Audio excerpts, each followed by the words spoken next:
ان ربک یقضی بینہم یوم القیامۃ فیما کانوا فیہ یختلفون۔ بنی اسرائیل نے اختلاف کیا، اللہ کہتے ہیں کہ تیرا رب ان کے درمیان قیامت کے دن ان تمام باتوں میں فیصلہ کر لے گا جن باتوں میں یہ اختلاف کیا کرتے تھے۔ اللہ قیامت میں سب کو واضح کر دے گا۔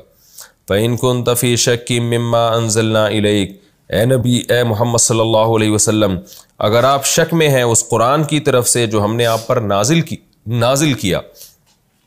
فَاسْأَلِ الَّذِينَ يَقْرَؤُونَ الْكِتَابَ مِن قَبْلِكَ، تو آپ ان لوگوں سے پوچھیے جو آپ سے پہلے کتاب کی تلاوت کرتے ہیں، یعنی تورات اور انجیل پڑھتے ہیں اہل کتاب۔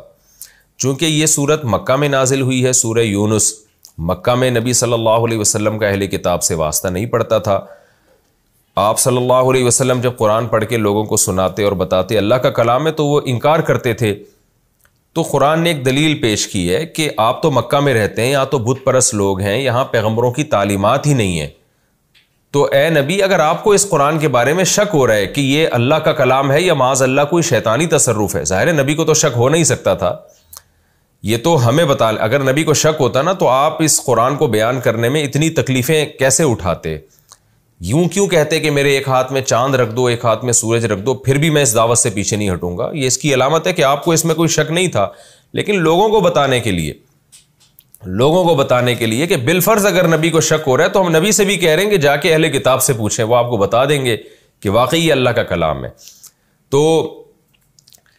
یعنی آپ اس پر قائم رہیے آپ، اور ایک دلیل ہم آپ کے سامنے پیش کر رہے ہیں۔ تو اہل کتاب سے پوچھیں گے، فَاسْأَلِ الَّذِينَ يَقْرَؤُونَ الْكِتَابَ مِن قَبْلِكَ، ان لوگوں سے پوچھیں جو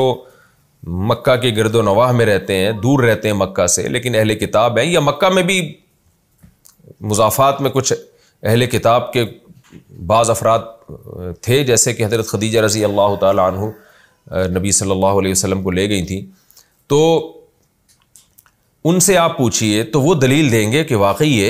یہ اللہ کا کلام ہے۔ وہ کیسے دلیل دیں گے؟ ایک بات تو یہ کہ وہ اپنی کتابوں میں علامات دیکھ کے بتائیں گے کہ یہ آخری نبی کہاں ظاہر ہونے والے ہیں اور ان پر کون سا کلام نازل ہوگا۔ نمبر 2، جو واقعات آپ بیان کرتے ہیں اس قرآن میں ہو بہو اسی طرح یہ واقعات تورات اور انجیل میں بھی ہیں، حالانکہ آپ کی تورات اور انجیل تک رسائی نہیں ہے۔ تو آپ کے جو مکہ کے لوگ ہیں ان واقعات کا انکار کر رہے ہیں، تو آپ جب دیکھیں گے کہ یہ باتیں تورات اور انجیل میں بھی ہیں اور نہ آپ پڑھنا جانتے ہیں نہ لکھنا جانتے ہیں، تو یہ اس کی علامت ہے کہ جس نے تورات اور انجیل میں ان واقعات کو نازل کر کے امت کو بتایا، وہی خدا قرآن میں بھی وہی واقعات اسی انداز سے بیان کر رہا ہے۔ لَقَدْ جَاءَكَ الْحَقُّ مِن رَبِّكَ، اے محمد صلی اللہ علیہ وسلم تحقیق آپ کے رب کی طرف سے آپ کے پاس حق آ چکا ہے۔ فَلَا تَكُونَنَّ مِنَ الْمُمْتَرِينَ، آپ ہرگز شک کرنے والوں میں نہ ہو جائیں۔ یقیناً نبی شک نہیں کیا کرتے تھے، لیکن نبی کے ذریعے سے ہمیں آرڈر کیا جا رہا ہے کہ آپ نے بھی اس کلام کے برحق ہونے میں ہرگز شک نہیں کرنا۔ اور یہ بھی اس طرح سے بھی نصیحت ہے کہ جب نبی کو شک کرنے کی اجازت نہیں ہے، جو قوم کے سربراہ ہیں، لیڈر ہیں، تو تمہیں بھی بالکل اس کی اجازت نہیں ہے۔ وَلَا تَكُونَنَّ مِنَ الَّذِينَ كَذَّبُوا بِآيَاتِ اللَّهِ، اور آپ ہرگز ان لوگوں میں سے نہ ہو جائیں جو اللہ کی آیات کا انکار کرتے ہیں۔ فَتَكُونَ مِنَ الْخَاسِرِينَ، تو اے محمد صلی اللہ علیہ وسلم آپ بھی خسارے والوں میں سے ہو جائیں گے۔ ظاہر ہے نبی تو انکار نہیں کریں گے، لیکن ہمیں ڈرایا جا رہا ہے کہ اگر نبی انکار کر دیں قرآن کا، تو جب نبی خسارے میں جا سکتے ہیں تو تم کیسے یہ سمجھتے ہو کہ قرآن پر ایمان لائے بغیر تمہاری بخشش ہو جائے گی۔ ان الذین حقت علیہم کلمۃ ربک لا یؤمنون، بے شک وہ لوگ جن پر تیرے رب کا کلمہ ثابت ہو چکا ہے وہ ایمان نہیں لے کر آئیں گے۔ یہ بھی تسلی ہے نبی صلی اللہ علیہ وسلم کو کہ اتنی واضح باتیں سن کر ایمان لوگ کیوں نہیں لے کر آتے۔ تو اللہ نے بتایا کہ کچھ لوگ ہیں جن کی قسمت میں ایمان ہے ہی نہیں، ان کے بارے میں اللہ کا یہ کلمہ ثابت ہو چکا ہے کہ انہوں نے ایمان لانا ہی نہیں ہے۔ تو جن پر اللہ کا یہ کلمہ ثابت ہو چکا ہے وہ کیسے ایمان لے کر آئیں گے؟ اور ظاہر ہے یہ کون لوگ ہیں جن پر اللہ کا کلمہ ثابت ہو گیا، اس کا آگے آیات میں ذکر آ رہا ہے کہ جو کوششیں نہیں کرتے ہیں اور جو ہٹ دھرم لوگ ہیں، یجعل الرجس، اللہ یہ گندگی اور ناپاکی انہی پہ ڈال دیتا ہے، یعنی ایمان نہ لانے کی انہی کو توفیق دیتا ہے جو عقل استعمال کرتے ہی نہیں ہے۔ آگے یہ آ رہی ہے تفصیل اس کی، آگے اللہ فرماتے ہیں وَلَوْ جَاءَتْهُمْ كُلُّ آیَةٍ، یہ وہ لوگ ہیں کہ ان کے پاس ہر قسم کی نشانی بھی آ جائے، حتیٰ یروا العذاب العلیم، یہاں تک کہ یہ دردناک عذاب اپنی آنکھوں سے دیکھ لیں۔ یعنی ایسے ہٹ دھرم اور ضدی لوگ، ان کے بارے میں اللہ کا یہ کلمہ ثابت ہو چکا ہے کہ یہ ایمان نہیں لے کر آئیں گے اور انہوں نے جہنم کی آگ میں ہی جلنا ہے۔ تو یہ وہ لوگ ہیں کہ جتنی بھی نشانیاں دیکھ لیں صبح و شام، ہر نشانی میں غلط سلط تعویلات کرتے رہیں گے، یہاں تک کہ ایک دن آئے گا کہ یہ دردناک عذاب اپنی آنکھوں سے دیکھ لیں گے۔ اور ظاہر ہے جب دردناک عذاب انسان اپنی آنکھوں سے دیکھ لیتا ہے پھر اللہ کا قاعدہ یہ ہے کہ وہ توبہ قبول نہیں ہوتی۔ فلولا كانت قرية آمنت فنفعها ایمانها الا قوم یونس، کیونکہ قرآن نے یہ کہا کہ اپنی آنکھوں سے جب عذاب دیکھ لیں گے تو پھر ایمان لے کر آئیں گے۔ تو پہلی امتوں میں بھی ایسا ہو چکا ہے کہ جب عذاب اپنی آنکھوں سے دیکھتے تھے تو ایمان لے آتے تھے، تو اللہ نے بتایا کہ ان لوگوں کا ایمان میں نے قبول نہیں کیا، ان کو تباہ و برباد کیا۔ ہاں، قوم یونس کے ساتھ ایسا ہوا ہے کہ انہوں نے عذاب کے آثار دیکھے اور ایمان لے آئے تو ان کا ایمان میں نے قبول کیا۔ وجہ فرق کیا تھی وہ میں انشاءاللہ بھی بتاتا ہوں۔ فلولا كانت قرية آمنت، تو ایسا کیوں نہیں ہوا کہ کوئی بستی ایمان لے آتی، فنفعها ایمانها، اور اس کا ایمان اس کو فائدہ پہنچا دیتا، ایسا کیوں نہیں ہوا؟ الا قوم یونس، سوائے یونس کی قوم کے۔ تو وجہ اس کی یہی ہے کہ اللہ تعالیٰ نے اس بستی کو ہلاک کرنے کا ارادہ کر لیا تھا، اس لیے ان کو اس وقت ایمان کی توفیق ملی ہے جب انہوں نے عذاب اپنی آنکھوں سے دیکھا۔ تو وہ بستیاں بھی عقل سے کام نہیں لیتی تھیں، اس لیے اللہ نے ارادہ کر لیا کہ ان کو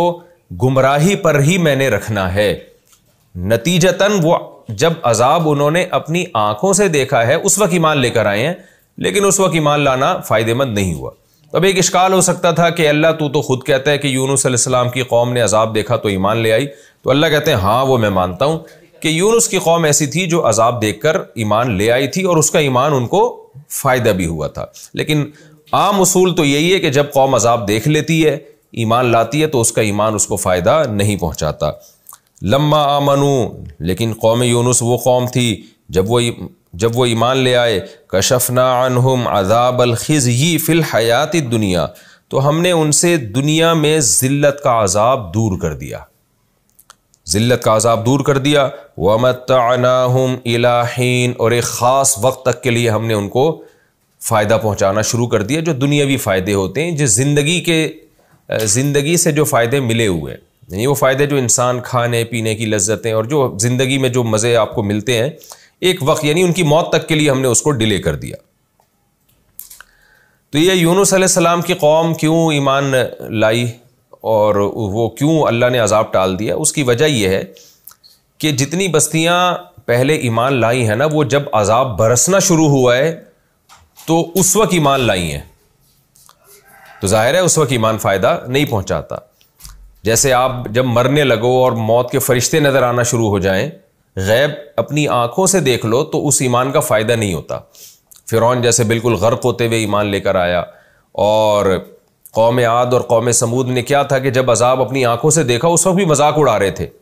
فلما رأوه عارضا مستقبل اودیتہم قالوا هذا عارض ممطرنا، قرآن کہتا ہے کہ جب قوم عاد پر بادل آئے نا گہرے، تو پیغمبر کہہ رہے تھے کہ یہ عذاب ہے، لیکن وہ کیا کہہ رہی تھی قوم؟ یہ تو بارش ہے جو ہم پہ برسے گی۔ اب جب برسنا شروع ہوئی ہے تو پتھر برسنا شروع ہوئے ہیں، تو جب پتھر برستے ہوئے دیکھے ہیں تو ظاہر ہے وہ تو مشاہدے کا ایمان ہے نا۔ جیسے قیامت کے دن جہنم کی آگ کو دیکھ لے گا تو وہ تو یقین کر لے گا کہ پیغمبروں نے جو کہا تھا سچ کہا تھا، لیکن ایسے موقع پہ ایمان لانا فائدہ نہیں پہنچاتا۔ لیکن قوم یونس کے ساتھ ایسا ہوا کہ یونس علیہ السلام قوم کو تبلیغ کرتے رہے اور اللہ کے عذاب سے ڈراتے بھی رہے، لیکن قوم ایمان نہیں لے کر آئی۔ تو یونس علیہ السلام سمجھ گئے کہ اب اللہ کا عذاب آئے گا ان کے اوپر۔